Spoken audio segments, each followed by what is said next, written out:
La séance est ouverte. L'ordre du jour appelle les questions au gouvernement. La première d'entre elles va être posée par M. Frédéric Petit pour le groupe démocrate.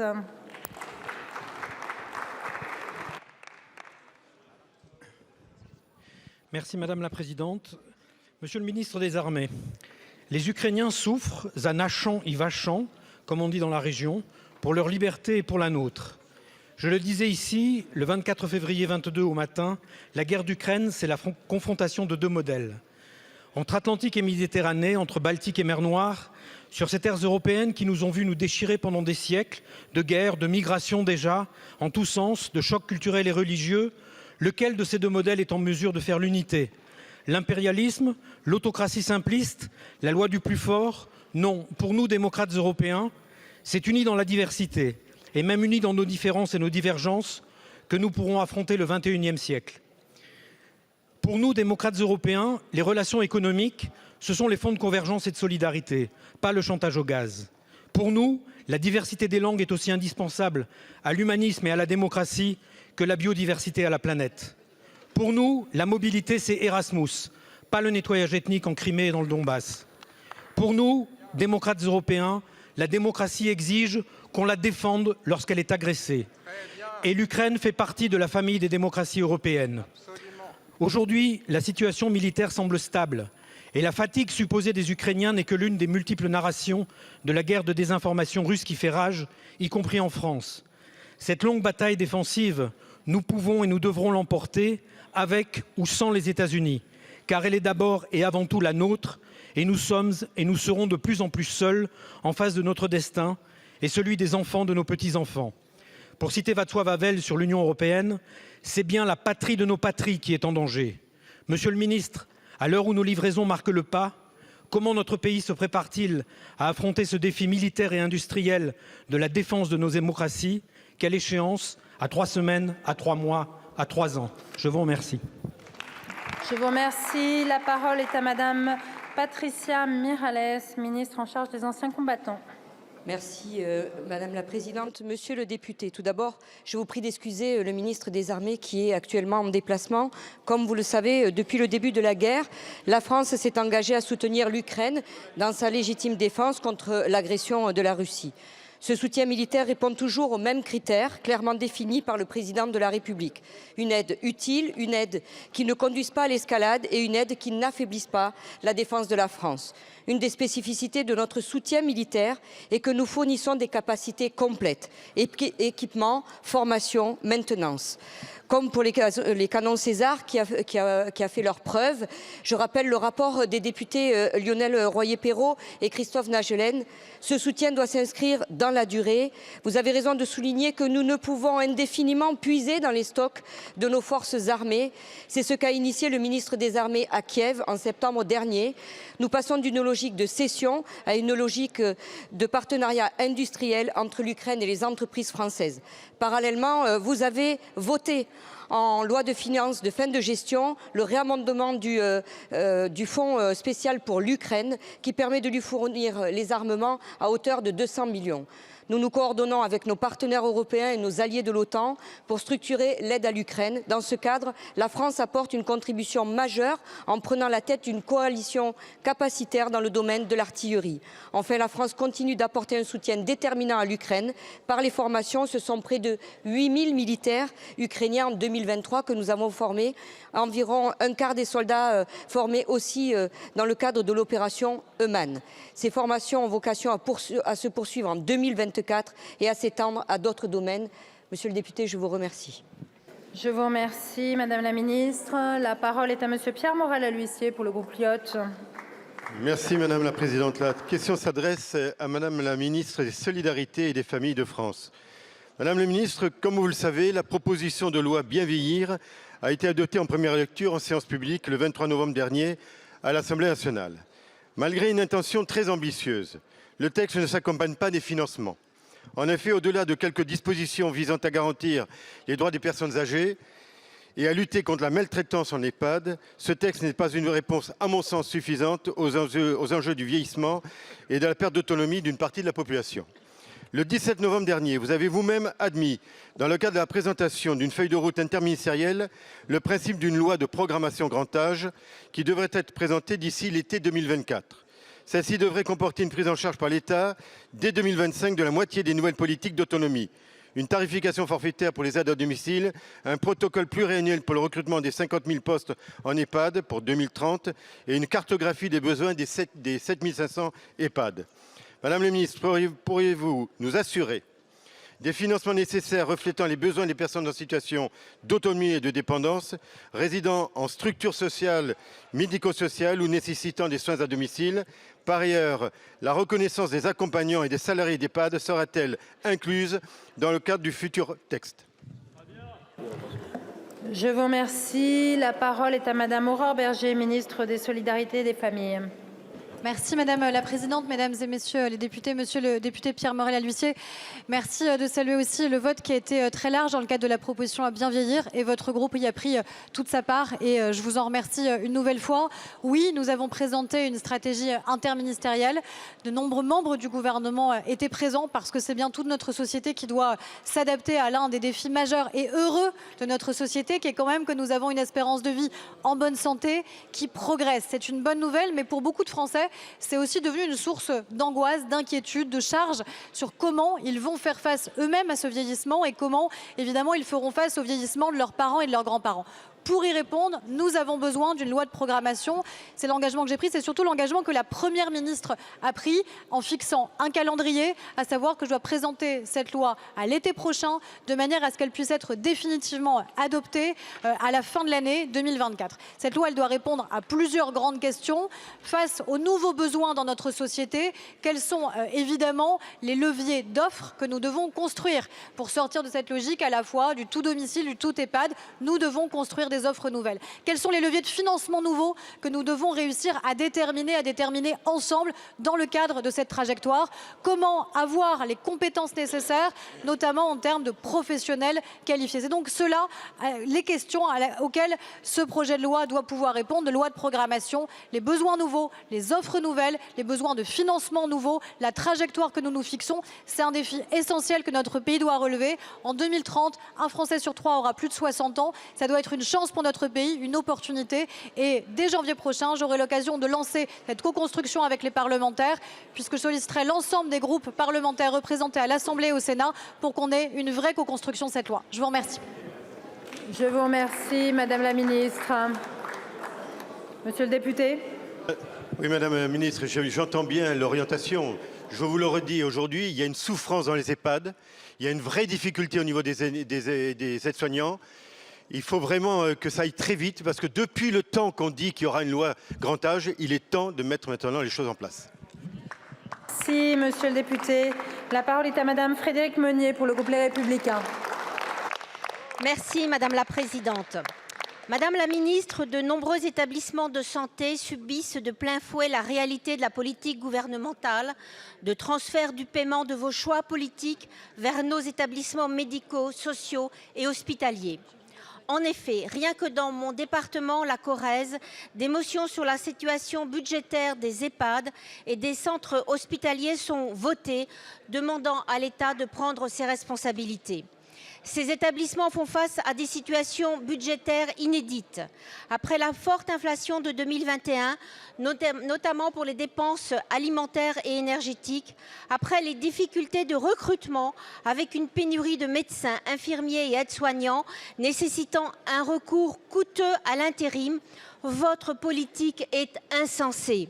Quand l'État décide des mesures salariales certes nécessaires, quand l'État décide des mesures de soutien au pouvoir d'achat des agents de la fonction publique, quand l'État décide les revalorisations salariales du travail de nuit, des gardes du dimanche, des jours fériés, mais quand l'État oublie de compenser financièrement cette augmentation de charges sociales nouvelles qu'il a imposées, les laissant à la charge seule de ces établissements médicaux. C'est irraisonnable. En conséquence, ces dispositions gouvernementales menacent la santé financière de nos établissements, certains étant même dans l'obligation d'ouvrir une ligne de trésorerie pour éviter le défaut de paiement. Madame la ministre, allez-vous prendre en compte l'urgence de la situation financière inquiétante et dégager des crédits pour les établissements en grande difficulté? Je vous remercie. La parole est à Madame Aurore Bergé, ministre des Solidarités et des Familles. Merci Madame la Présidente, Mesdames et Messieurs les députés, Madame la députée Frédérique Meunier. Est-ce qu'il y a urgence? La réponse est évidemment oui, et vous avez raison de le dire de cette manière. Comment est-ce que nous agissons? D'abord, je crois qu'il était temps de ne plus avoir de barrière entre sanitaire et médico-social, parce que ça a généré, je le crois, beaucoup de frustration et de tensions inutiles entre deux secteurs qui doivent travailler ensemble. C'est la raison pour laquelle j'ai annoncé en effet que quand il y a des revalorisations nuit et week-end dans le secteur sanitaire, ça doit être la même chose dans le médico-social. Évidemment, quand ce sont des établissements publics, c'est l'État qui prend sa charge, mais il y a aussi évidemment ce qui est à la charge des départements, notamment sur la question des EHPAD et des établissements médico-sociaux. Concrètement, qu'est-ce qu'on fait? Dès 2024, à la demande de la Première ministre, nous allons augmenter le soutien aux départements, aux conseils départementaux de 150 millions d'euros. Concrètement, ça veut dire que plus aucun département dans notre pays sera compensé à moins de 40% de ses dépenses en matière d'APA. C'est une mesure essentielle. On va aller plus loin puisque je réunis dès janvier prochain le comité des financeurs, c'est-à-dire les conseils départementaux, la CNSA, avec une feuille de route que je leur ai proposée et qui va être discutée, qui est que désormais, à partir de 2025, 50% de toutes les dépenses nouvelles des départements en matière d'autonomie soient compensées par l'État, ce qui serait absolument inédit comme soutien de la part de l'État aux départements. Enfin, il y a évidemment des situations d'urgence dans un certain nombre d'établissements, vous l'avez dit. Concrètement, en 2023, ça s'est traduit par près de 700 millions d'euros que nous avons débloqués pour aider et accompagner plus de 7000 établissements médico-sociaux ou services d'aide à domicile. Pour la Corrèze, c'est par exemple plus de 5 millions d'euros qui ont été débloqués. Ça répond à l'urgence et nous allons avancer et sur le soutien aux départements et avec une loi de programmation pour avoir une vraie trajectoire pluriannuelle. Je vous remercie, Madame la Ministre. Madame la députée. Oui, Madame la Ministre, j'ai bien entendu ce que vous avez dit. C'est vrai qu'il faut compenser les charges qui ne cessent d'augmenter. Et il n'y a pas d'amour sans preuve d'amour. Donc je sais que vous nous aimez. Je vous remercie. La parole est à Madame Marie-Agnès Poussier-Winsbach pour le groupe Horizon. Merci, Madame la Présidente. Ma question s'adresse à Monsieur le Ministre de la Transformation et de la fonction publique. Monsieur le Ministre, durant plus d'une vingtaine d'années, les différents gouvernements de gauche et de droite, il faut bien le reconnaître, se sont trompés. Oui, ils se sont trompés en imaginant que la dématérialisation permettrait de remplacer les hommes et les femmes qui accueillaient nos concitoyens dans un grand nombre de services publics. Fort de ce constat et du sentiment d'abandon vécu par un grand nombre de nos concitoyens, et notamment en milieu rural, le gouvernement, à la demande du président de la République, a mis en place un dispositif d'accompagnement sur l'ensemble du territoire au travers des maisons France Service. Ainsi, contrairement à ce que disent certains, dans le vrai monde, la situation s'améliore. Et de nombreux Français peuvent avoir accès à des services dont ils n'ont jamais pu avoir accès auparavant. Que ce soit au travers des maisons France Service ou au travers des bus France Service, ce sont des territoires très éloignés, parfois isolés, qui disposent aujourd'hui de permanence et d'un accès aux services publics. Monsieur le ministre, je sais que ce sujet vous tient particulièrement à cœur. C'est pourquoi je souhaiterais que vous puissiez indiquer à la représentation nationale que vous et vos équipes continuez inlassablement à travailler sur ce sujet et que vous considérez que notre objectif est toujours celui de faire mieux. Monsieur le ministre, pourriez-vous nous préciser quelles sont vos nouvelles priorités pour continuer ce travail de réconciliation entre nos concitoyens et nos services publics ?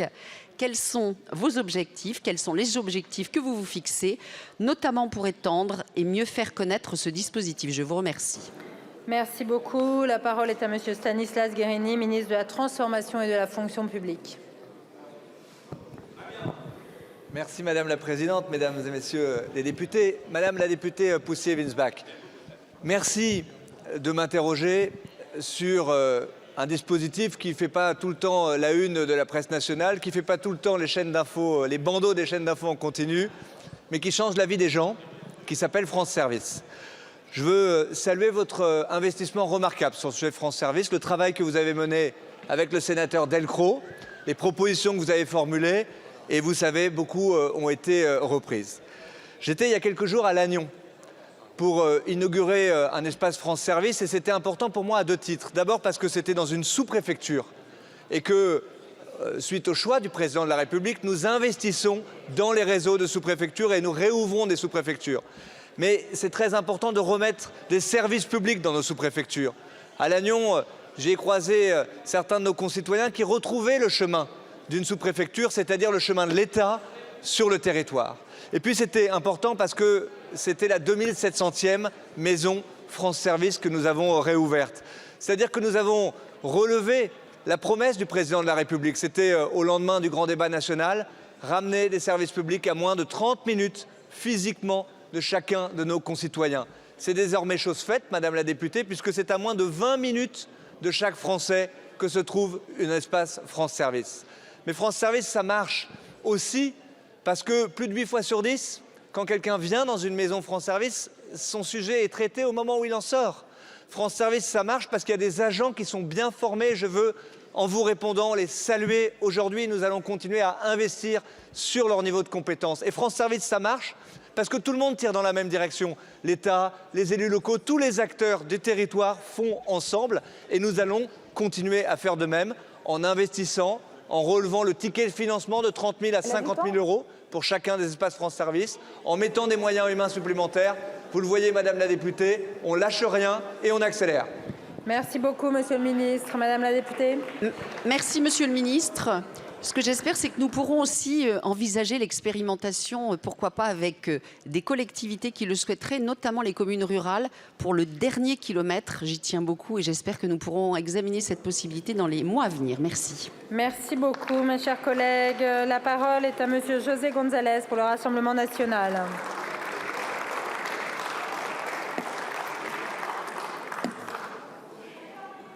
Merci Madame la Présidente, Madame, Messieurs les ministres. Honorables collègues, une fois de plus, votre gouvernement s'apprête à trahir les classes moyennes françaises, ces travailleurs et retraités qui font tenir notre pays debout. Voilà 10 longues années qu'Emmanuel Macron accable les familles françaises de taxes et impôts divers.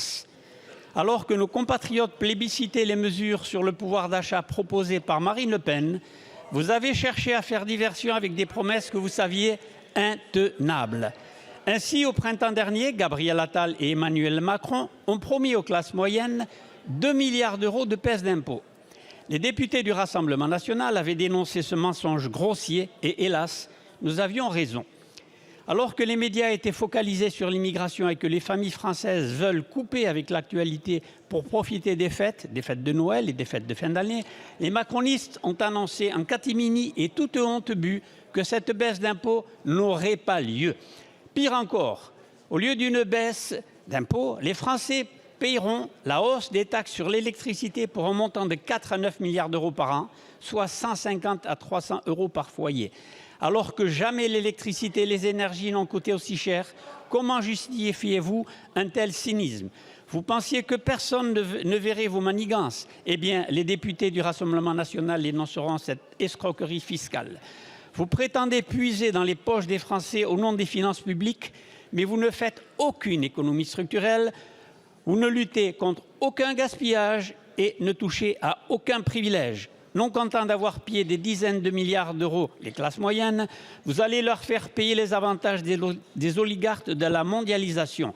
Car votre gouvernement va honorer une seule promesse fiscale, celle de créer un odieux paradis fiscal pour les richissimes organisations comme la FIFA. Ma question est donc simple, Monsieur le ministre. Quand cesserez-vous donc de prendre l'argent des Français pour financer votre débâcle budgétaire et gaspiller les deniers publics pour les plus privilégiés? Merci beaucoup. Je vous remercie. La parole est à Monsieur Thomas Cazenave, ministre en charge des comptes publics. Merci Madame la Présidente. Monsieur le député González, nous ne vous avons pas attendu pour baisser les impôts et se préoccuper du pouvoir d'achat des Français. Nous sommes la majorité, monsieur le député, qui avons baissé de 50 milliards d'euros les impôts depuis 2017. 25 milliards d'euros pour les Français. Baisse de la taxe d'habitation, baisse de la redevance audiovisuelle. Et dans le projet de budget, et dans le budget que nous avons adopté, indexation du barème de l'impôt sur le revenu pour 6 milliards d'euros. indexation des prestations sociales et des pensions de retraite pour 16 milliards d'euros. Alors après, vous nous faites des procès sur la débâcle budgétaire. Et oui, en responsabilité. En responsabilité. Je n'ai encore jamais entendu la seule proposition d'économie venant de vos bancs. Oui, nous redressons les finances publiques, monsieur le député Gonzalez. Et est-ce que vous pensez, quand on a protégé les industries, les entreprises, 85 milliards d'euros pour le bouclier énergétique. Voilà des mesures concrètes qui ont évité l'effondrement de nos entreprises, des ménages. Et avec la baisse des prix de l'énergie, il est temps de revenir en arrière. Pourquoi? Parce qu'il faut réduire notre déficit public en responsabilité pour garantir notre souveraineté. Mais j'ai l'impression que ces objectifs-là, vous ne les partagez pas. Merci beaucoup, monsieur le ministre. La prochaine question va être posée par monsieur Hubert Wulfranc. Avant de lui donner la parole, je voudrais qu'on lui rende collectivement hommage, puisqu'il va poser aujourd'hui sa dernière question au gouvernement.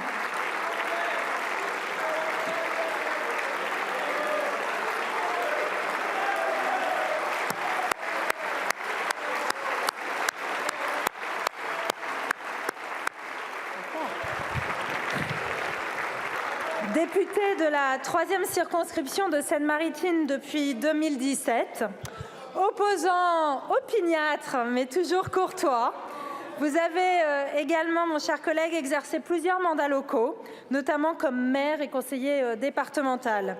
Vous vous êtes ainsi investi avec beaucoup de passion, beaucoup de talent, beaucoup d'engagement au service des Français, et la représentation nationale vous en est particulièrement reconnaissante.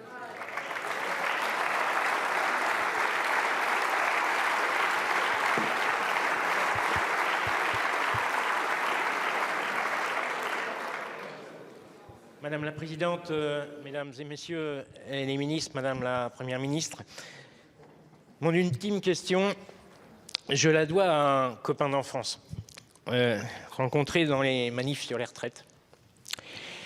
En ce début d'année, il attendait des résultats d'examen. Le diagnostic est tombé, maladie de Charcot. En cette fin d'année, il est déjà affecté physiquement. Il s'avère que cette terrible maladie fait l'objet d'une actualité particulière en lien avec l'action de l'Association pour la recherche sur la sclérose latérale amyotrophique. En effet, plusieurs ministres sur ces bancs ont apporté ces dernières semaines des éléments de réponse attendus par l'association. Mise en œuvre d'un travail d'identification des besoins pour une meilleure prise en charge des malades, coordination de santé spécifique entre la médecine de ville et l'hôpital, nouveaux médicaments autorisés en accès compassionnel dans notre pays. L'enjeu crucial reste néanmoins la recherche pour espérer enfin sortir cette maladie des maladies incurables. Ma question est donc simple. Peut-on espérer que la maladie de Charcot soit déclarée grande cause nationale et que le plan maladie rare dispose d'un engagement financier sans précédent? Merci de votre réponse. Merci beaucoup, mon cher collègue. La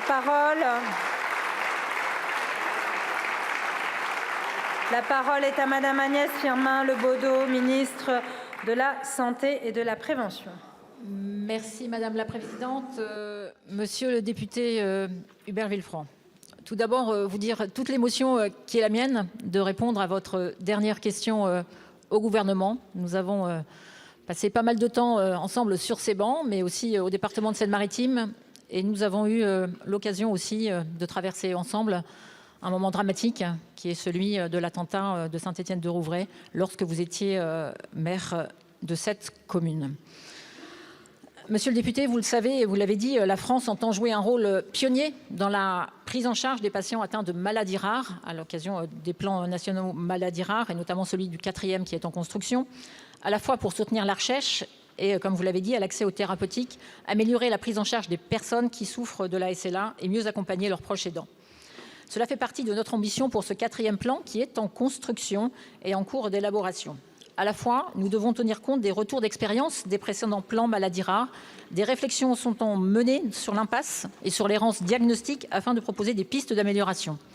Pour favoriser la recherche et les traitements innovants, le plan national a en outre pour ambition de favoriser les dialogues entre les différentes parties prenantes de l'écosystème maladies rares, mais aussi les industriels. En matière de recherche, nous sommes déterminés à avancer. Le plan France Médecine Génomique 2025 doit permettre des avancées dans la connaissance de la SLA et ouvrir la voie de meilleure prise en charge de cette pathologie et de sa recherche en développant une médecine de précision avec des thérapies ciblées.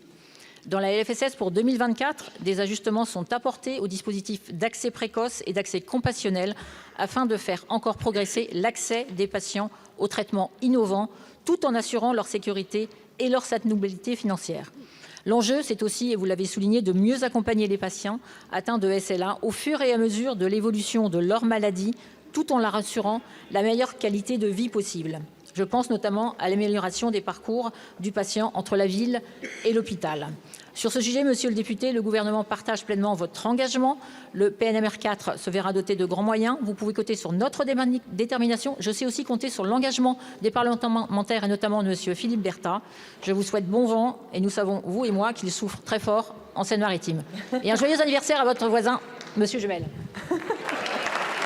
Merci beaucoup, Madame la Ministre. Monsieur Vulfranc, c'est bon. Allez-y. Chers collègues, je vous laisse le soin de faire progresser ce dossier important pour nos concitoyens. Merci à vous. Merci.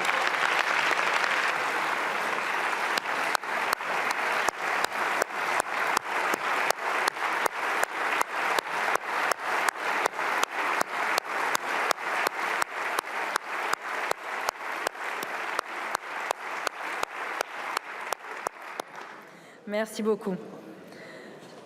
La parole est à monsieur Inaki Etchanis pour le groupe socialiste. Merci Madame la Présidente, Madame la Première ministre. Ce 19 décembre 2023 restera comme une date sombre dans l'histoire de la République. Un projet de loi sur l'immigration inspiré du programme historique de l'extrême droite et de Jean-Marie Le Pen a été adopté par le Parlement grâce aux voix du Rassemblement national. Car malgré vos éléments de langage, les chiffres sont têtus. C'est bien les 88 votes pour du Rassemblement national qui vous permettent d'obtenir une majorité sur ce texte de la honte. La minorité présidentielle avait fixé des lignes rouges. Elles ont toutes été allègrement transgressées et ce sont désormais les lignes bleu marine qui sont franchies. Vous avez tout cédé. Les amendements, les articles et surtout votre honneur.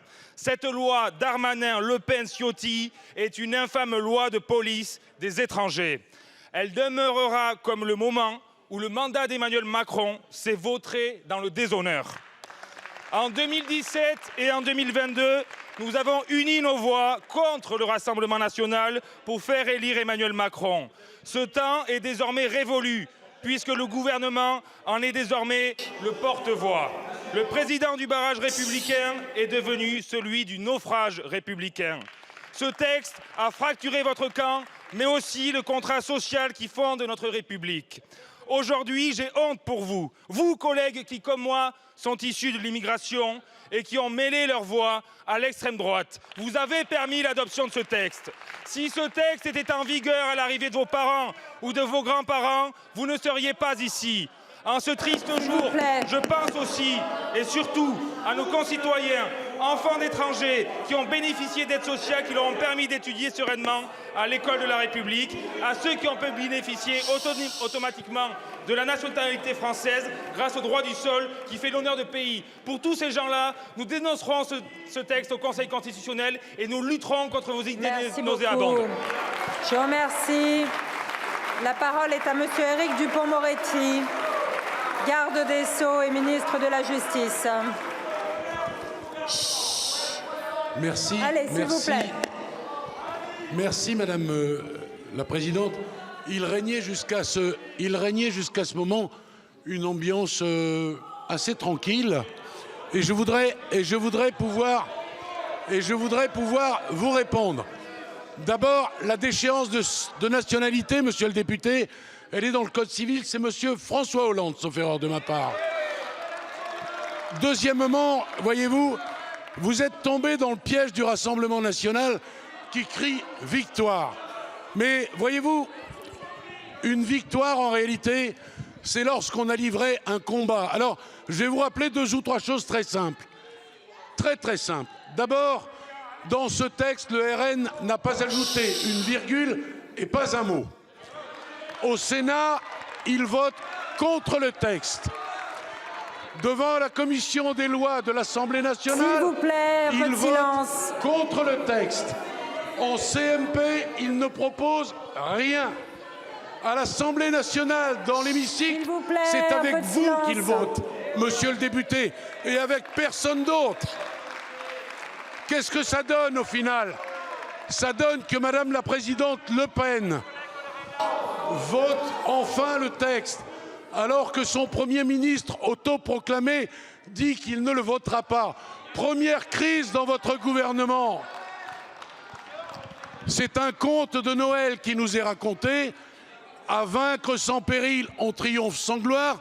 Ça n'est pas une victoire, c'est la plus grande escroquerie politique de l'année. Je vous remercie, monsieur le ministre. La parole est à monsieur Carl Olive pour le groupe Renaissance.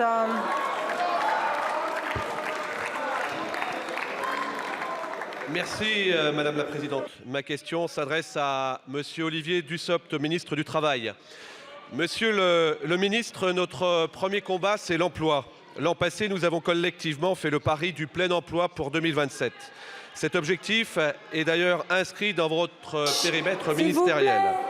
Cet objectif du plein emploi est partagé par de nombreux acteurs économiques, notamment par la filière automobile. Monsieur le député, attendez quelques secondes que l'hémicycle fasse silence. On n'entend rien. Donc, vous n'avez pas la parole. Monsieur Carl Olive doit pouvoir poser sa question. Allez-y. Et arrêtez de vous invectiver les uns les autres. Monsieur le député, allez-y. Monsieur le ministre, notre premier combat, c'est l'emploi. L'an passé, nous avons collectivement fait le pari du plein emploi pour 2027. Cet objectif est d'ailleurs inscrit dans votre périmètre ministériel. Cet objectif du plein emploi est partagé par de nombreux acteurs économiques, notamment par la filière automobile.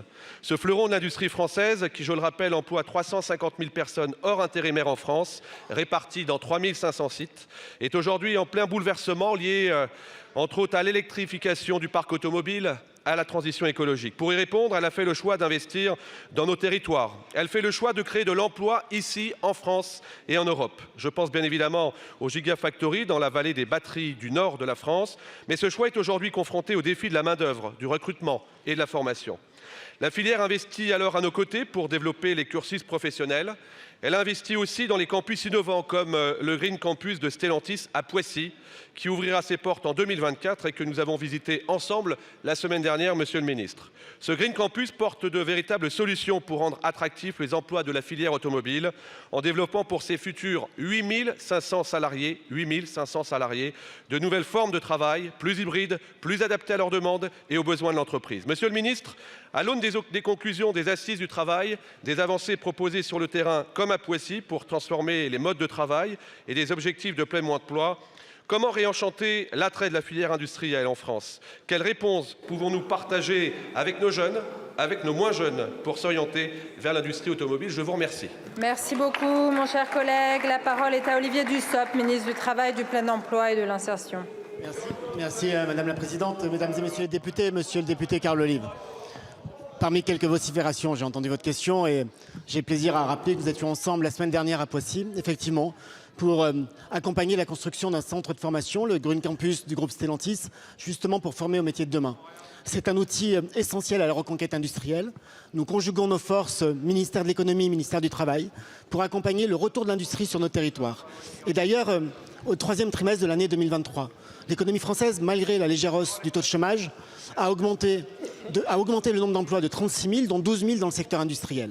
C'est le dialogue social qui doit faire en sorte que les métiers soient plus attractifs et nous y travaillons avec les partenaires sociaux. C'est aussi un effort de formation que nous devons faire. pour répondre aux tensions de recrutement connues par ces métiers. Que faisons-nous? Nous déployons à la fois du FNE Formation. C'est un fonds pour accompagner la montée en compétences des salariés actuels et ainsi leur permettre d'acquérir les compétences nécessaires aux nouvelles technologies. Ce sont 275 millions d'euros que nous pourrons y consacrer l'année prochaine. Nous avons un appel à projet porté par le plan France 2030 qui permet de développer les formations de demain. Là aussi, ce sont 2,7 milliards d'euros mobilisables. Nous faisons en sorte que les demandeurs d'emploi puissent avoir accès à des formations qualifiantes pour les métiers de l'industrie. C'est le plan d'investissement dans les compétences avec la volonté que nous portons avec la Première ministre d'élargir les critères d'accès à l'éligibilité et au financement de ces formations aux jeunes de moins de 26 ans jusqu'à pour ceux qui sont en demande d'emploi avec des formations inférieures à Bac+2, mais aussi en levant toutes les conditions de formation initiale pour les allocataires du RSA, pour les chômeurs que l'on qualifie de seniors, afin de former un maximum de monde et de les amener vers le secteur industriel. Nous avons une opportunité majeure qui est de retrouver notre souveraineté industrielle.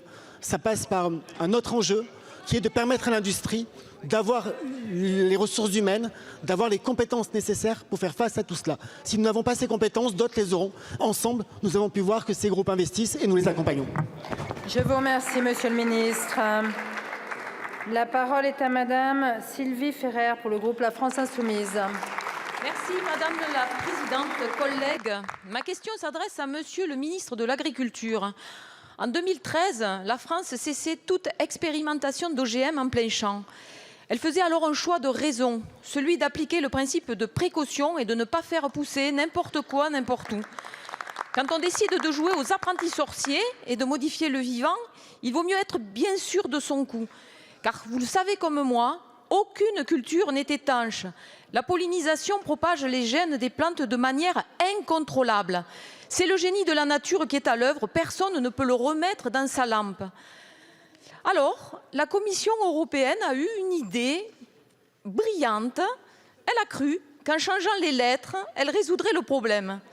Désormais, elle ne parle plus d'OGM, mais de NTG. Ces nouvelles techniques génomiques se heurtent à des controverses scientifiques quant à leur impact et donc au principe de précaution. Même enjeu, même jeu, mais plus aucune règle. Les espèces modifiées ne seront ni tracées, ni ne pourront être révoquées. On les retrouvera alors un peu partout, dans toutes les cultures, bio ou non, dans tous les écosystèmes et dans toutes les assiettes, sans aucune conscience de leur impact possible. Et surtout, c'est la marchandisation et l'appropriation du vivant par les multinationales semencières. Nos consommateurs méritent mieux, nos agriculteurs méritent mieux, notre environnement mérite mieux. Monsieur le ministre, la Commission européenne ne peut agir sans l'aval du gouvernement. Alors, je vous le demande, pour notre agriculture et pour l'ensemble de nos concitoyens, allez-vous laisser l'Union européenne ouvrir cette boîte de Pandore? Je vous remercie. La parole est à Marc Fesneau, ministre de l'Agriculture et de la Souveraineté alimentaire. Merci beaucoup Madame la Présidente, Mesdames et Messieurs les députés. Madame la députée, merci de cette question qui permet d'éclairer les choses. D'abord, on ne gagne jamais à caricaturer les choses. Vous essayez d'amalgamer les OGM avec les NBT et les NGT. Ça n'est pas la même chose, pardon de vous le dire. Un OGM, c'est scientifiquement, et je reprends la phrase, de la transgénèse, c'est-à-dire incorporer des gènes étrangers d'autres espèces dans les plantes. Les nouvelles techniques génomiques, c'est le plus souvent de l'intragénèse, pardon de faire un peu de science, ou de la cisgénèse. Ça permet d'obtenir des mutations ciblées du génome sur les mêmes plantes. Et c'est donc une accélération d'un processus qui se passerait dans la nature. Donc on gagne des années qui sont précieuses. Deuxième élément, le gouvernement soutient la proposition de la Commission. Pourquoi? Parce qu'on a besoin d'alternatives, Madame la députée. Et qu'on ne peut pas à la fois dire il faut lutter contre le dérèglement climatique, il faut adapter nos cultures au dérèglement climatique, il faut réduire les produits phytosanitaires et se priver de l'un des outils, ça n'est pas le seul, mais de l'un des outils qui est prometteur pour accompagner nos agriculteurs. La France a veillé à 3 sujets. Le premier, il était très important pour nous, il a été d'ailleurs acquis grâce à la présidence espagnole, c'est qu'on ne puisse pas utiliser cette technique pour créer des variétés qui seraient résistantes aux herbicides. Premier élément. Deuxième élément, à bien distinguer les catégories. Troisième élément, à faire en sorte qu'elles ne soient pas utilisées. C'était d'ailleurs la demande de la filière bio en filière bio. Quatrième élément, qu'on fasse en sorte que on respecte la question de la brevetabilité. Nous sommes tout près d'un accord avec l'ensemble des pays européens. Moi, je m'en réjouis parce que je pense qu'on a besoin de donner aux agriculteurs des capacités à engager la transition et à continuer à produire. Et ces outils sont parmi ceux qui sont très prometteurs. Voilà, Madame la députée, on a besoin d'avancer sur ces sujets-là, comme sur d'autres, en conscience et avec la science, parce que ce que je dis, c'est la science qui le dit aujourd'hui. Je vous remercie, Monsieur le Ministre. Madame la députée. Donc, monsieur le ministre, je vois que pour qui vous roulez, hein, ce sont les multinationales aujourd'hui. La France s'est positionnée pour les NTG. L'Allemagne se positionne contre aujourd'hui au niveau de l'Europe. Et, vous maintenez votre position, je le constate. Je vous remercie. La parole est à Madame Sandrine Rousseau pour le groupe écologiste. Merci Madame la Présidente. Ma question s'adresse à Madame la Secrétaire d'État en charge de l'enfance. Parce que le déshonneur du gouvernement ne s'arrête pas à la question migratoire et que la pause hivernale arrive. Alors je souhaitais vous poser la question de la Ciivise.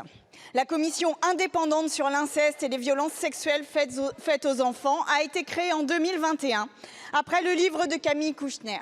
30 000 personnes ont été auditionnées en 2 ans, 82 préconisations en sont sorties. Vous avez annoncé le maintien de la Ciivise en évinçant Édouard Durand et Nathalie Mathieu de sa tête. 11 membres ont démissionné suite à cette annonce. Le choix des personnes nommées à leur suite interroge. Caroline Ressalmon a évoqué Outreau dès sa première prise de parole sans que cela n'ait suscité aucune espèce de réaction de votre part. Outreau où la parole des enfants ridiculisée et la chute qui en a suivi des condamnations. La lecture féministe des crimes sexuels vous aurait aussi dérangé. 85% des victimes sont des filles, 97% des agresseurs sont des hommes. Oui, il y a un rapport genré aux violences sexuelles. 3 enfants par classe. Le mot inceste est un des mots-clés les plus recherchés sur les sites pornographiques. La pédocriminalité est banale. Statistiquement, dans cet hémicycle, il y a 57 personnes qui ont été victimes de pédocriminalité ou d'inceste. Et on ne sait pas combien il y a de pédocriminels parce que nous n'avons pas de statistiques. Les 82 préconisations doivent urgemment être appliquées. Alors, Madame la Ministre, ma question est simple. Est-ce parce que le juge Durand pointait l'ampleur des violences faites aux enfants et la faiblesse de vos politiques publiques en face que vous l'avez évincé? Je vous remercie. La parole est à Madame Charlotte Caubel, ministre en charge de l'enfance. Merci Madame la Présidente, Mesdames, Messieurs les députés, Madame Sandrine Rousseau. D'abord, permettez-moi de m'étonner du soupçon et du mépris que j'entends dans votre question à l'endroit du nouveau président de la Ciivise, dont le parcours, l'engagement et l'expertise sont unanimement reconnus, sinon appréciés. Permettez-moi aussi d'en profiter pour condamner les propos nauséabonds que je vois circuler depuis quelques jours au sujet d'un homme et d'une femme, Sébastien Boel et Caroline Ressalmon, qui ont accepté cette mission au nom de la cause qui nous anime tous, celle des enfants et de la protection des enfants, et qui sont engagés dans cette mission depuis de nombreuses années, peut-être avant moi, peut-être avant vous. Permettez-moi aussi de penser que la reconnaissance de la parole des victimes, que l'engagement auprès des victimes n'a pas de monopole. Cette parole, elle ne se réduit pas au plébiscite apparent d'un homme, au travail d'une ministre ou même d'un gouvernement. C'est un combat que, je l'ai dit, qui doit être mené par tout le monde et qui a été mené largement et qui continue à être mené par cette majorité et par ce gouvernement. Aucun gouvernement avant nous n'avait utilisé le mot inceste. Sur les 82 préconisations de la Ciivise qui a été souhaitée par le président de la République, 41 ont déjà été initiées. 25 autres sont en cours d'expertise par une mission interinspection mise en place par le gouvernement. Nous avons souhaité prolonger la plateforme d'écoute. J'ai dit que je rendrai compte des préconisations de la Ciivise devant la représentation parlementaire et devant la délégation aux droits des enfants. Personne n'a fait autant. Demain, avec le ministre de l'Intérieur, nous saluerons le travail du nouvel office des mineurs qui a permis un coup de filet de 80 personnes interpellées il y a quelques semaines. Sur les pédocriminels, nous ne lâchons rien. Nous avons mis des moyens supplémentaires. Donc, pardonnez-moi, mais je suis engagée. On peut continuer à polémiquer. Moi, je souhaite tous mes vœux de succès au nouveau président et à la nouvelle vice-présidente. Je n'ai démissionné personne. Le mandat s'arrête le 31 décembre. 11 personnes ont démissionné. 9 autres avaient déjà claqué la porte compte tenu du fonctionnement de la Ciivise. 9 personnes avaient déjà claqué la porte. Le monopole de personne n'a le monopole de cet engagement. Madame la ministre, merci beaucoup. La séance Madame Rousseau, allez-y. Madame, les condamnations pour pédocriminalité ont diminué alors que les plaintes ont augmenté. Il faut une réforme, il faut des moyens, il faut l'imprescriptibilité et à la fin, il faut une volonté politique. Je vous remercie, Madame la députée. La séance des questions au gouvernement est terminée. La séance est suspendue.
La séance est reprise.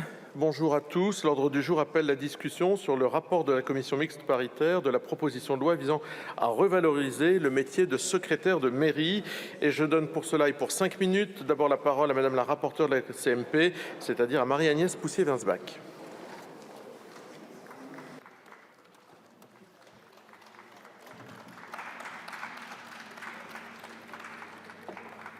Merci beaucoup. Monsieur le Président, Monsieur le Ministre, Monsieur le Président de la Commission des lois, chers collègues, la proposition de loi visant à revaloriser le métier de secrétaire de mairie arrive à la fin de son parcours parlementaire.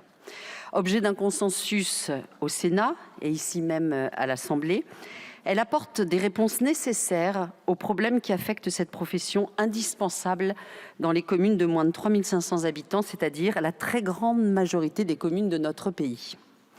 Réunie au Sénat mercredi dernier, la commission mixte paritaire a adopté un texte commun et je remercie tous ses membres et notamment la rapporteure Di Folco pour l'esprit de dialogue et de consensus qui nous a guidés. Plusieurs articles ne soulevaient aucune divergence de fond entre nos deux chambres. La CMP s'est attachée à clarifier la rédaction de 2 d'entre eux. Sans modifier le fond de l'article 1er, nous avons adopté une rédaction pour couper court à toute ambiguïté à laquelle il aurait pu donner lieu. Entre 2000 et 3500 habitants, seuls des secrétaires de mairie de catégorie A peuvent être recrutés. La disposition existe déjà au niveau réglementaire, mais nous avions été alertés sur le fait que la rédaction actuelle pouvait être mal interprétée. À l'article 2 ter A, concernant la demande de rapport, nous avons précisé les contours de la filière de formation que le gouvernement s'est engagé à créer. En dépit de nos divergences initiales, un accord a également pu être trouvé sur l'article 2 qui instaure une voie de promotion pérenne de la catégorie C vers la catégorie B au moyen d'une formation qualifiante. Le Sénat en réservait le seul bénéfice au seul secrétaire de mairie, justifiant par ailleurs d'une durée minimale d'ancienneté, tandis que nous avions choisi d'élargir ce dispositif à l'ensemble des fonctionnaires de catégorie C afin d'accroître le vivier de futurs secrétaires de mairie, ce qui, je vous le rappelle, mes chers collègues, est quand même l'enjeu de cette proposition de loi. Sans revenir à la version du Sénat, il est apparu nécessaire aux membres de la commission mixte paritaire d'encadrer davantage le dispositif pour s'assurer que cet article permettrait bien d'apporter une réponse à la pénurie actuelle, en effet, à laquelle nous sommes confrontés. 2 questions se posaient encore. La formation qualifiante serait-elle suffisante pour s'assurer que les agents promus seraient en mesure d'exercer les fonctions de secrétaire de mairie ? D'autre part, comment s'assurer qu'ils exerceraient effectivement ces fonctions une fois promus, plutôt que d'autres auxquelles ils auraient désormais aussi accès en tant que rédacteurs territoriaux ? En réponse à ces considérations, la CMP a adopté une rédaction renforçant l'encadrement de ce dispositif. D'abord, nous introduisons une condition supplémentaire, à savoir le passage d'un examen professionnel venant sanctionner le suivi et l'assimilation de la formation, et dont les modalités seront déterminées par décret. Ensuite, les agents ainsi promus ne pourront être nommés que pour exercer des fonctions de secrétaire de mairie pour une durée minimale qui sera également définie par décret. Enfin, seuls les agents de catégorie C relevant des grades d'avancement pourront bénéficier de ce dispositif à l'exclusion de ceux du premier grade. Le texte de la CMP rétablit par ailleurs l'article 2 ter, introduit par le Sénat et supprimé par l'Assemblée, et maintient l'article 3, auquel nous tenions beaucoup. Vous vous souvenez, c'est le fameux accélérateur de carrière. Précisons que si plusieurs dispositions du texte renvoient à un décret, le ministre s'est engagé à mettre en place un groupe de travail avec les parlementaires intéressés sur le suivi de cette proposition de loi. Les sujets pour lesquels un décret est prévu pourront ainsi faire l'objet d'échanges et d'un suivi dans ce cadre. Merci, Monsieur le ministre. In fine, le texte qui est soumis à notre vote permettra d'une part de faciliter la promotion de secrétaires de mairie en catégorie B, actant ainsi non seulement la reconnaissance de ce métier à sa juste valeur, mais permettant aussi d'ouvrir le vivier de recrutement. Pour rappel, près de 2000 secrétaires de mairie 2000 postes sont actuellement vacants. Je me félicite par ailleurs des dispositions prévoyant que le recrutement des secrétaires de mairie en catégorie B ne sera plus permis à partir de 2028. Elle se heurtait au Sénat comme à l'Assemblée à l'irrecevabilité financière que le gouvernement a finalement accepté de lever. Encore une fois, merci Monsieur le Ministre.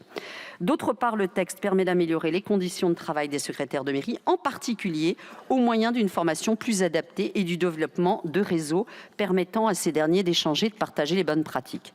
Mes chers collègues, ce texte est très attendu des secrétaires de mairie et également des maires. Il fait d'ores et déjà des envieux pour d'autres métiers dans la fonction publique territoriale et est une première étape très importante dans la reconnaissance de ces métiers qui ne bénéficient pas toujours d'un coup de projecteur que nous donnons aujourd'hui aux secrétaires de mairie. Alors j'espère que nous continuerons aujourd'hui à donner l'image de députés qui ont su se mettre d'accord sur l'essentiel pour que demain, nous puissions continuer à recruter des secrétaires de mairie qui, aux côtés des élus, auront à relever les nombreux défis qui s'annoncent aux collectivités locales. Permettez-moi, avant de conclure, de remercier les équipes, mes collaborateurs, Madame l'administratrice, votre cabinet, Monsieur le Ministre, ainsi que votre écoute et votre disponibilité tout au long de ce texte. Je vous remercie. Merci Madame la rapporteure. C'est maintenant Monsieur le ministre de la Transformation et de la Fonction publique, Monsieur Guérini, qui s'exprime pour le gouvernement.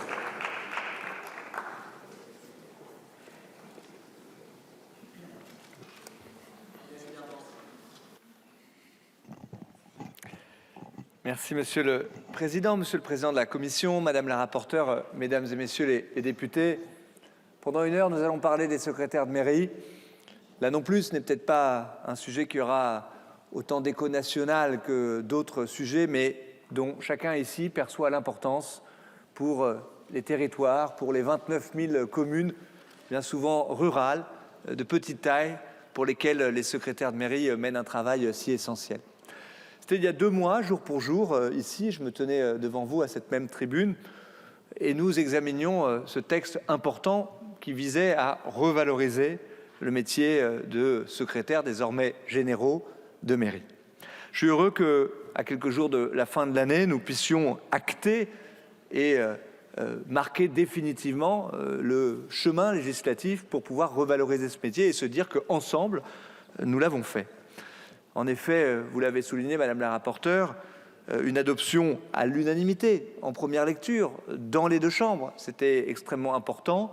Je veux saluer le travail qui a été mené en commission mixte paritaire, là aussi de l'intelligence collective pour pouvoir aboutir et adopter définitivement il y a quelques jours au Sénat de façon unanime là encore ce texte qui marque un accord et un travail transpartisan. J'ai eu l'occasion lundi de saluer les sénatrices et les sénateurs engagés sur ce texte. Je peux penser à Céline Brulin qui a initié les travaux, au président Patria, à la rapporteure Di Folco, à la présidente de la délégation aux collectivités territoriales Françoise Gatel également. Et je veux ici, à l'Assemblée nationale, saluer, Madame la rapporteure, le travail précieux que vous avez mené, Mesdames, Messieurs les députés, que nous avons mené, je crois pouvoir le dire, tous ensemble. Je veux dire que l'Assemblée nationale a permis des avancées essentielles sur ce texte. Sans reprendre toutes les avancées précieuses que ce texte va permettre, le travail spécifique de l'Assemblée nationale que vous avez mené permettra d'abord de reconnaître dans la loi que cette fonction essentielle, oui, est à minima un métier qui relève de la catégorie B. Nous avons fait le choix de l'inscrire dans la loi. Cela va mieux en le disant. Vous avez aussi rendu possible, et j'insiste une seconde sur cette dimension, l'introduction dans la loi de cette notion essentielle d'accélérateur de carrière. L'ensemble des élus locaux nous le disaient. Il fallait traduire une reconnaissance dans la rémunération indiciaire pour les secrétaires de mairie. Et c'est ce que vous avez fait le choix de faire en permettant ces accélérateurs de carrière, c'est-à-dire de dire que quel que soit le cadre d'emploi, quand on exerce le métier à si grande responsabilité de secrétaire général de mairie, eh bien, désormais, ils et elles, principalement, verront leur vitesse d'avancement sur les échelons accélérés. Nous donnerons en traduction dans les décrets. Et puis, vous avez permis, spécifiquement ici à l'Assemblée nationale, de donner ou de consacrer le rôle d'animation par les réseaux des centres de gestion dans chacun des départements sur le réseau des secrétaires de mairie. Ces questions de mutualisation, d'animation départementale, elles sont essentielles. Elles ne viennent pas s'opposer à l'action que peuvent mener certaines intercommunalités, mais là encore, nous devrons, dans la traduction, dans les décrets, donner dans la vraie vie une matière concrète à ces mesures essentielles. Je veux le dire aussi, très lucidement, tout ne sera pas réglé dans la loi. les secrétaires de mairie ont des attentes très importantes qui devront trouver traduction dans le travail qui est encore devant nous. Vous l'avez rappelé, et c'est un engagement que j'avais pris ici à l'Assemblée nationale, de mettre en place un groupe transpartisan pour pouvoir suivre la bonne application, l'écriture des décrets de cette loi. Je remercie les groupes qui m'ont déjà formulé des retours. Nous le mettrons en place dans les premiers jours de l'année 2024 pour nous mettre au travail sans attendre. Et je crois que les bonnes lois sont les lois qui voient une application rapide.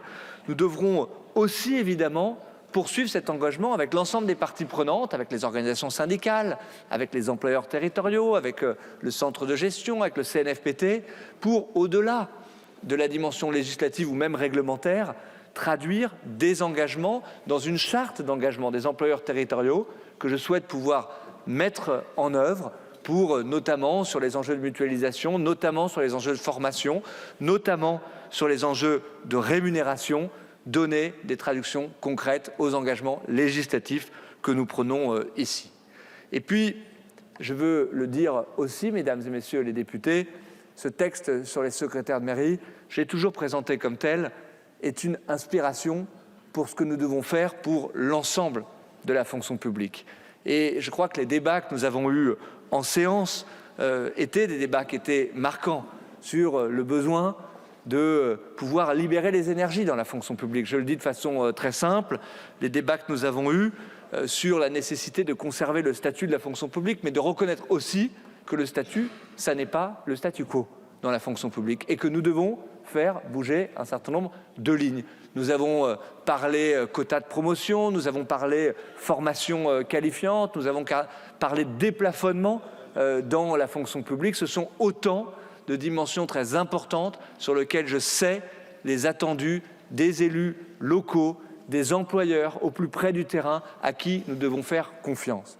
Vous le savez, je prépare un texte de loi que j'aurai l'honneur de présenter au Parlement pour la fonction publique et toutes ces dimensions pour pouvoir remettre de la mobilité, pour pouvoir valoriser l'engagement, le travail, le mérite dans la fonction publique, ce seront des éléments centraux. Et je crois que nous avons posé, avec le texte que vous adopterez certainement aujourd'hui sur les secrétaires de mairie, les bases solides pour pouvoir élargir ce débat à l'ensemble de la fonction publique. Alors, je crois que nous avons des rendez-vous importants pour l'attractivité, pour l'efficacité de nos services publics. Et d'ici ces rendez-vous que nous aurons l'année prochaine, je veux dire vive les secrétaires généraux de mairie, vive la fonction publique et vive les services publics. Merci, Monsieur le Ministre. La parole est au groupe politique pour la discussion générale. 5 minutes par groupe. Et pour le groupe démocrate, c'est Madame Desjonquers.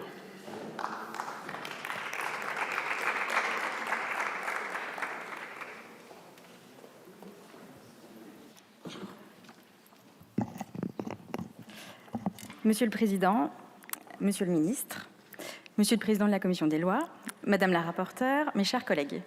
Le métier de secrétaire de mairie est aujourd'hui en manque de visibilité et de reconnaissance. Nous comptabilisons plus de 1900 postes vacants et à cela s'ajoute le départ à la retraite de presque un tiers des agents en poste d'ici 2030. Ceci est le constat partagé au cours des débats que nous avons pu avoir lors du travail autour de cette proposition de loi.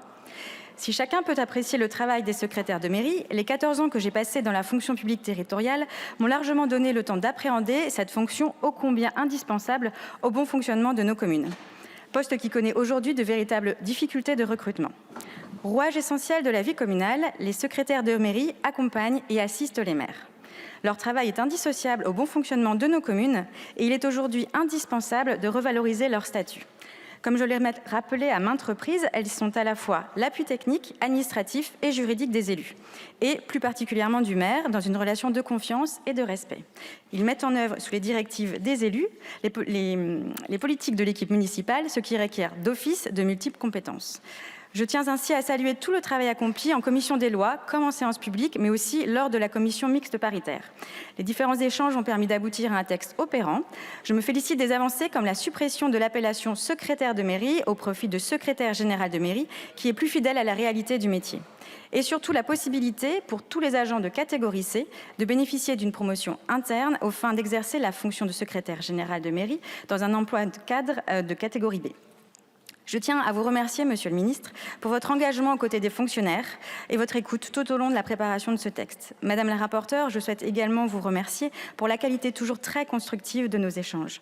Je salue également nos collègues du Sénat pour leur travail et leur écoute, preuve que malgré les divergences politiques, un accord est toujours possible quand l'intérêt général est en jeu. Ainsi, pour toutes les raisons que je viens d'évoquer, le groupe démocrate accompagnera toute démarche tendant à une valorisation des secrétaires de mairie et nous voterons donc ce texte. Je vous remercie. Merci, Madame la députée. Pour le groupe socialiste, Monsieur Delautrette.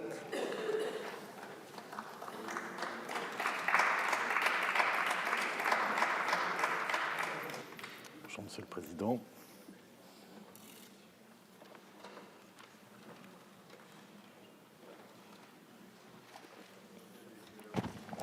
Monsieur le Président, Monsieur le Ministre, Madame la rapporteure, mes chers collègues. Monsieur le Ministre, le 16 juin dernier, vous déclariez à la Gazette des communes « La reconnaissance des secrétaires de mairie est une attente forte des élus ruraux. Il est nécessaire de valoriser ce métier essentiel à nos concitoyens en milieu rural. » Ce constat, nous le partagions toutes et tous au Sénat comme à l'Assemblée nationale. Avec plus de 1900 postes vacants et le départ à la retraite d'ici à 2030 du tiers des effectifs aujourd'hui en poste, ils et surtout elles sont devenus des perles bien trop rares. Il était donc urgent que le Parlement s'empare du sujet pour répondre à la profonde crise de vocation qui frappe ce métier. Je me réjouis donc que le texte qui nous réunit aujourd'hui permette des avancées concrètes pour s'assurer dans les années à venir d'une présence pérenne de secrétaires de mairie dans les 29 000 communes où ils et elles officient aujourd'hui.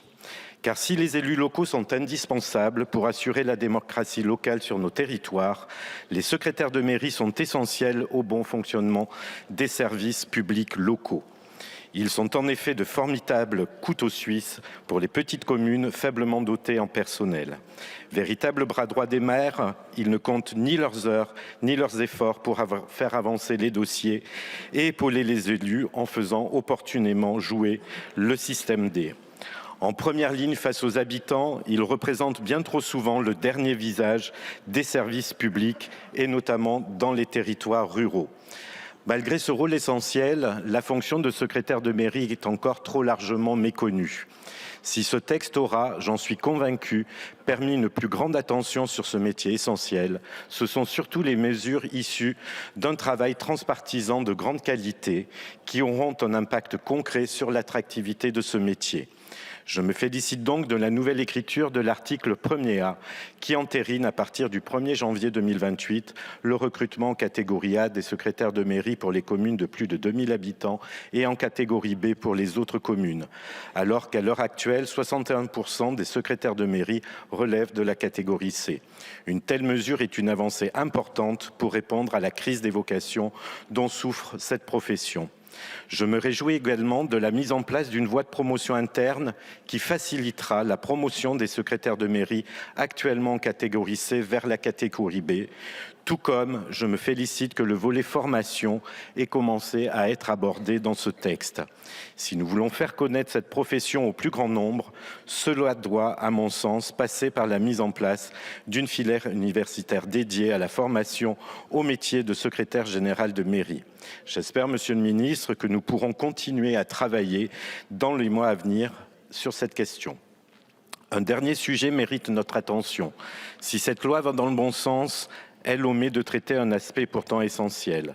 À ce jour, aucune disposition financière n'est prévue pour nos collectivités, alors même que nous connaissons les difficultés rencontrées par de nombreuses communes rurales pour boucler leur budget. Monsieur le Ministre, nous attendons de vous des engagements dans ce sens, notamment lors des prochains débats du projet de loi de finances. Nous serons particulièrement vigilants sur ce point. Enfin, si ce texte est une avancée utile pour renforcer l'attractivité d'un métier essentiel au bon fonctionnement de nos services publics locaux, il sera impératif d'aller plus loin pour remédier en profondeur à la crise des vocations de la fonction publique territoriale. Mon groupe sera au rendez-vous de toute avancée utile dans les prochains mois sur cette question. Vous pouvez compter sur nous, Monsieur le Ministre. Vous l'aurez donc compris, le groupe socialiste et apparenté votera bien entendu en faveur de ce texte. Merci, monsieur le député. Pour le groupe Horizon, monsieur le maire.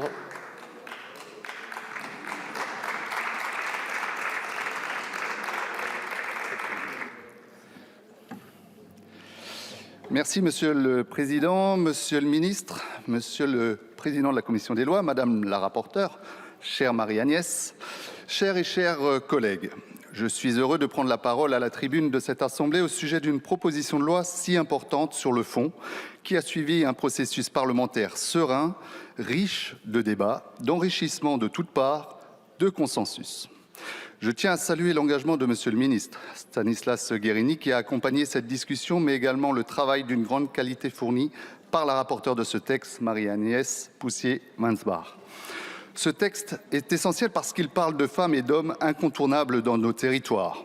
Les secrétaires de mairie qui jouent un rôle capital, véritable couteau suisse du service public du quotidien, les secrétaires de mairie qui sont majoritairement des femmes, sont souvent le premier contact de nos concitoyennes et concitoyens avant le service public. Il faut le dire, ce métier, aussi essentiel soit-il, n'est pas suffisamment attractif. Parmi les 14 000 secrétaires de mairie que l'on compte aujourd'hui, 60% d'entre elles ont plus de 50 ans et d'ici 2030, ce sont près d'un tiers des secrétaires de mairie aujourd'hui en poste qui partiront à la retraite. Il est urgent d'agir, sans quoi nous nous retrouverons demain dans une situation de pénurie et nous ne pouvons nous y résigner. Il est urgent d'agir. Agir parce que ce métier n'est pas valorisé à sa juste valeur, parce que les besoins des communes varient de l'une à l'autre selon leur taille et leurs besoins et que beaucoup de maires peinent déjà à recruter. Quand on sait que cette fonction n'a qu'à ce jour pas d'existence dans le Code général des collectivités territoriales, il est temps que les choses changent. Cette proposition de loi, adoptée à l'unanimité par la commission mixte paritaire, contient des avancées consensuelles que nous soutenons. D'abord et avant tout, consacrer dans la loi l'existence de cet emploi si essentiel. Ensuite, créer une voie de promotion interne dérogatoire afin de faciliter le passage de catégorie C à une catégorie B. Ou encore, ouvrir la possibilité, compte tenu de la pénurie à venir, de pouvoir recourir à des contractuels pour pourvoir ces postes. En outre, et parce que mal nommer les choses s'est ajouté au malheur de ce monde, les secrétaires de mairie seront désormais appelés secrétaires généraux de mairie, à l'initiative de Madame la rapporteure. Au-delà de l'aspect symbolique de changement de nom, correspond bien davantage à la réalité de leurs missions variées et techniques qui ont évolué au fil du temps, avec la numérisation des rapports avec l'administration et la complexification des normes. Parfois isolée et partagée entre différentes communes, l'animation du réseau des secrétaires généraux de mairie est essentielle. Partage de bonnes pratiques et fluidité de l'information peuvent être, pour elles, déterminants au quotidien, des initiatives d'animation de réseaux de développement partout sur le territoire, à l'initiative des départements, des associations d'élus ou des centres de gestion. Or, dans certains départements, aucun acteur ne s'est emparé de l'animation de ce réseau. Nous proposons donc de réaffirmer les responsabilités du centre de gestion en la matière afin que cette animation soit assurée partout sur le territoire. Enfin et surtout, sans préjudice du recrutement d'un directeur général des services dans les communes concernées, cette proposition de loi a franchi un pas capital. À compter du 1er janvier 2028, les secrétaires généraux de mairie devront être recrutés en catégorie B. Soyons clairs. La revalorisation de cette mission ne peut se faire sans évoquer la question de la revalorisation financière. Ce sont 60% d'entre elles qui, demain, disposeront d'une voie d'accès facilitée à ce cadre d'emploi et pourront ainsi bénéficier d'une rémunération revalorisée. Vous l'aurez compris, c'est avec conviction que le groupe Horizon et Apparentés soutiendra cette proposition de loi. Je vous remercie. Merci, monsieur le député. Pour le groupe écologiste, monsieur Roux.